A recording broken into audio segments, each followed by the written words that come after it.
Newly acquired defensive tackle Maurice Hurst talked about playing for Jim Schwartz, defensive coordinator.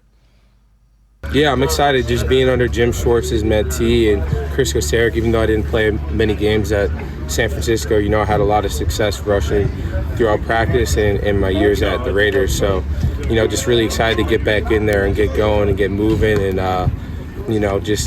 see how everything shakes out in the end. And that Maurice Hurst from an interview that was done by Ashley Bastock. Ashley, I know you kind of wrote an article about the opportunity for Hurst. Take us through that and what you found out talking to Maurice Hurst.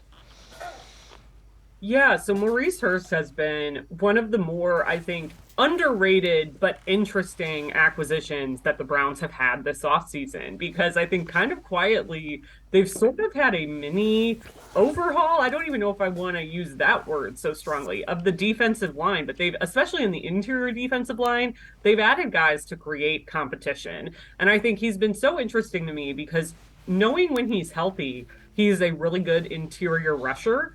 That makes him almost like the perfect fit for a Jim Schwartz scheme. The problem is he's been really hampered by injuries the last 2 years. He didn't play at all in 2022.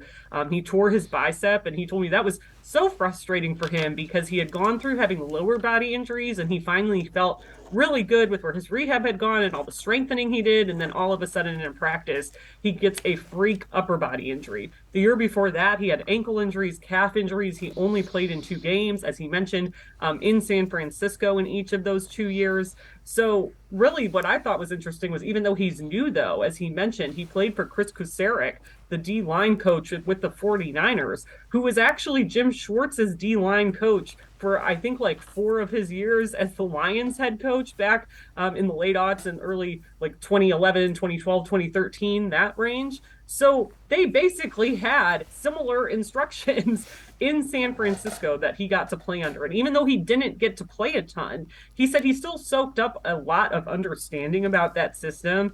And the headline of the story, I call him one of the, quote, biggest technicians, which is actually a quote that came from Dalvin Tomlinson, who straight up told me, like, yeah, he's a guy who, if we have questions, we're watching Mo because he probably knows what's going on. And I think when we've gotten to see him outside in practice, he truly is. And I think sometimes this becomes cliche or almost coach speak or whatever, but I watched him because I'm really curious about that second D tackle spot opposite of Dalvin Tomlinson, in times where they want 2 actual D tackles in there and not put Zadarius Smith on the inside.